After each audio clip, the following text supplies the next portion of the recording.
Hello everyone, welcome back to Nostet with Jaspreet. In this video, we are going to discuss a very detailed concept of fertilization.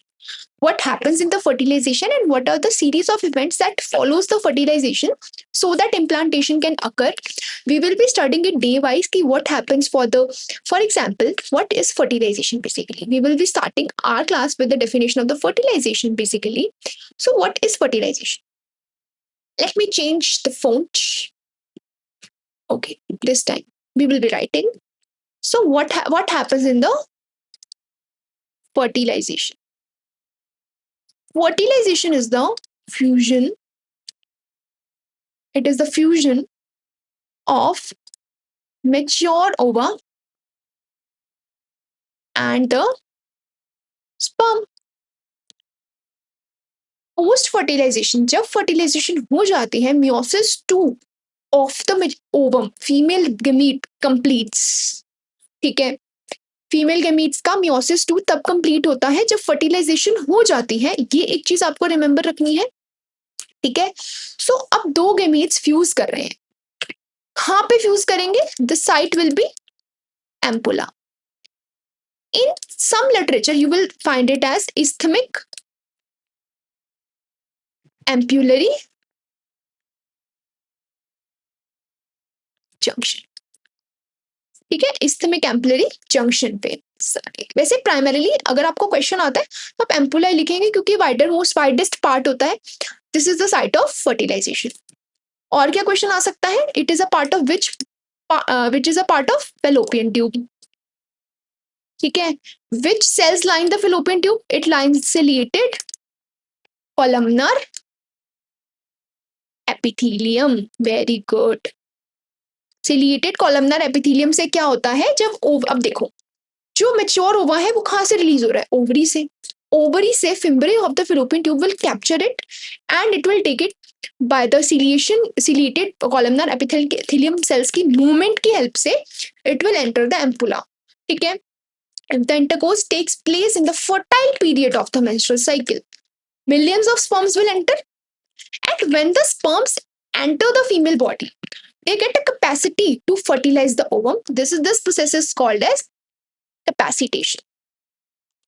ठीक है, and capacitation को कितना time लगता है? 6 to 8 hours लगते हैं.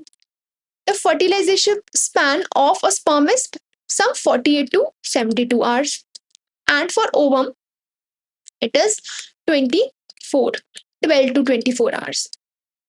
ठीक है, फर्टिलाइजेबल स्पैन कि कितने टाइम तक ये गेमेट्स वायबल हैं inside the female reproductive tract so that fertilization can occur is known as the fertilizable span. कि कितने टाइम तक वो ओवम और स्पर्म वायबल रहेंगे, अलाइव रहेंगे for the fertilization to occur. ठीक है, do write in the comment box the size of ovum which is the largest cell in the human body. ठीक है, अब कैपेसिटेशन हो गई. Now what will happen? There will be fusion. When a sperm will meet the ovum, it will lead to the formation of a zygote. Zygote के कितने cells होते हैं? 2n होते हैं. 2n से it will form 4n, then 8n, then 16. अब 16 cell से start होती है साइकिल में. 16 सेल वाले को क्या बोला जाता है? मोरूला बोला जाता है. Morula is which shaped? It is mulberry shaped. It is mulberry shaped. ठीक है, मलबेरी शेप्ड होता है, 16 सेल्ड होता है. It is to be noted that हम इसकी विड्थ बढ़ा सकते हैं. It is to be noted that it remains. अब देखो, ये ओवम है, ये फिम्ब्रे है, ये फेलोपियन ट्यूब है. ठीक है, एंड ये फर्दर यूट्रस है. ऐसा ही होता है कुछ स्ट्रक्चर. ठीक है, सो व्हाट विल हैपन? अब सपोज यहाँ पे ओवम, यहाँ पे फर्टिलाइजेशन हुई, यहाँ पे जाइगोट बन गया. जाइगोट की डिविजन हुई. 3 दिन तक this morula is going to say for till 3 days it will remain here. ठीक है, on the day 4 of fertilization it will move into the on day 4 of the fertilization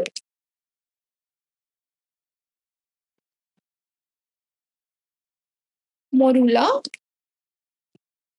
enters the uterine cavity day 4 पे। ठीक है, अब morula में क्या होगा, इस मोरूला में फ्लूइड फिल हो जाएगा एंड इसको बोला जाएगा then blastocyst. It is to be noted that जहां पे भी आपको साइंस में सिस्ट वर्ड दिखे ना, सिस्ट वर्ड का क्लियर कट मीनिंग ही होता है फ्लूइड फिल्ड। अब ब्लास्टोसिस्ट बन गया। ब्लास्टोसिस्ट में क्या होगा, अब देखो जो ये होता है ना मोरूला, मोरूला था 16 सेल था, इसके आसपास एक लाइनिंग थी which is called as a zona pellucida, जो इसको क्या बनाती है, नॉन स्टिकी, सो दैट जो ये मोरूला बना है ये कहीं और इम्प्लांट ना हो जाए और extra uterine pregnancy that is ectopic pregnancy क्या रहे, प्रिवेंटेड रहे। ठीक है, 3 दिन तक ये जोना पेलिस्यूटा वाला मोरूला कहाँ पे रहेगा, it will remain in the fallopian tube. Now on day 4 of the fertilization it will pave its way to the uterine cavity. What will happen, ठीक है, 4th डे पे it will enter the uterine cavity. अब 5th day पे क्या होता है, day 5 पे एक चीज होती है, sorry for this, डे 5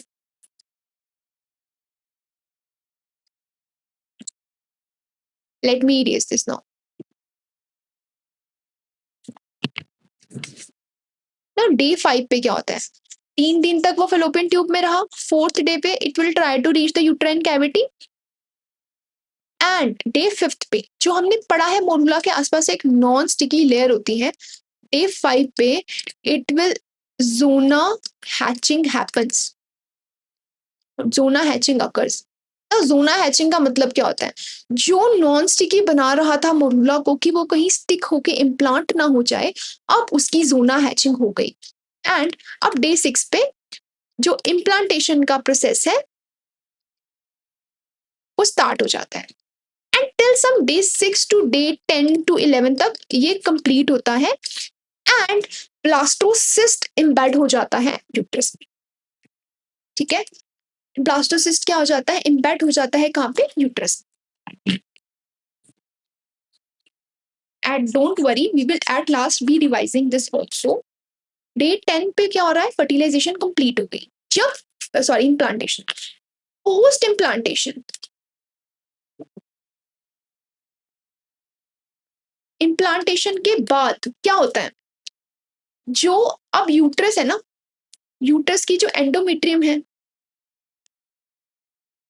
उसको क्या बोलने लग जाते हैं, डेसिडुआ। डेसिडुआ थिक होती है under the influence of which hormone, progesterone, and this is called as a decidual reaction. ठीक है, now let's revise it once, एक की वर्ड्स में हम इसको रिवाइज कर लेंगे अभी, किस डे पे क्या हो रहा है। ठीक है, बहुत ही beautifully we will revise it so that you have no doubts left. अब हम इसे लिखेंगे व्हाइट पेन से।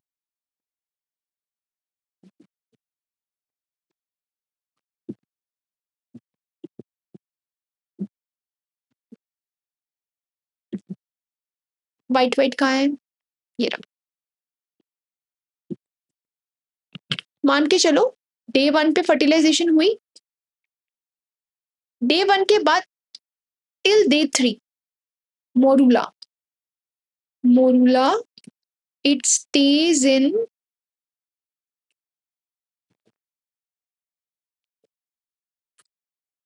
Fallopian tube. मोरूला कहाँ रहता है, फेलोपियन ट्यूब में रहता है। उसके बाद व्हाट हैपेंस, मोरूला कहाँ रहता है, फेलोपियन ट्यूब में। डे 4 पे अब इसके अब मोरूला के पास यहाँ पे क्या है, जोना पेलिस्यूटा है। डे 4 पे it will start to move to uterine cavity. What will happen on day 5, day 5 पे जोना हैचिंग होती है। ठीक है, यहाँ पे वो ब्लास्टोसिस्ट बन जाता है, जोना हैचिंग हो जाती है एंड डे 6 टू डे 10 मतलब 4-5 दिन में इम्प्लांटेशन कंप्लीट हो जाती है एंड जब इम्प्लांटेशन हो जाती है then we called endometrium as decidua. ठीक है, एंडोमेट्रियम को क्या बोला जाता है? डेसीडुआ बोलने लग जाते हैं। डेसीडुअल रिएक्शन में क्या होता है? थिकनिंग हो जाती है इसी एंडोमेट्रियम की under the influence of which hormone? Under the influence of progesterone. ठीक है, तो अगर कोई पूछे कि जाइगोट किस फॉर्म में यूट्रस में एंटर किया, वो मोड्यूला की फॉर्म में एंटर किया, बट इम्प्लांटेशन किस फॉर्म में हुई? ब्लास्टोसिस्ट की फॉर्म में हुई। इम्प्लांट अल्टीमेटली क्या हो रहा है? ब्लास्टोसिस्ट इम्प्लांट हो रहा है किसमें? डेसीडुआ में, मतलब जो एंडोमेट्रियम है। एंड जब वो इम्प्लांटेशन कंप्लीट हो जाती है, उस एंडोमेट्रियम को भी कॉल्ड एज अ डेसीडुआ। इसकी थिकनिंग को क्या बोला जाता है? Decidual reaction which is occurring in the influence of progesterone hormone. ठीक है, अब इम्प्लांटेशन की साइट क्या होती है? मोस्ट कॉमन साइट, अगर आपसे कोई पूछे most common site of implantation is the posterior, upper posterior wall of uterus. ठीक है, if someone asks you which is the most common site of the implantation, it is upper posterior wall of uterus। ठीक है, अगर वो outside the uterus कहीं हो जाती है तो उसको एक्टोपिक प्रेगनेंसी बोला जाता है, which is very dangerous, specially the ruptured ectopic pregnancies. ठीक है, which is definitely a separate topic that you must know if you're preparing for the NOSET exam।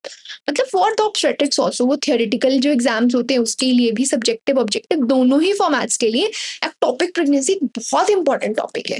हम इसी सीक्वेंस में चलेंगे सो दैट आपको साथ साथ ऑब्स्टेटिक्स भी क्लियर हो जाए, because ultimately if you want to study the disorders you must know the normal things.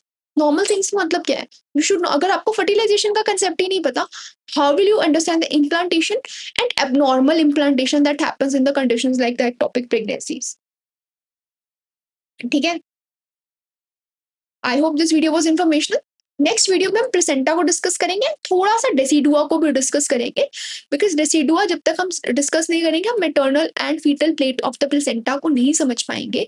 And जब तक हम प्लेसेंटा नहीं समझ देते, we are not able to understand the umbilical cord, and umbilical cord के बिना we can not understand the fetal circulation. This is the whole legacy that you must know if you're preparing for the NOSET exam।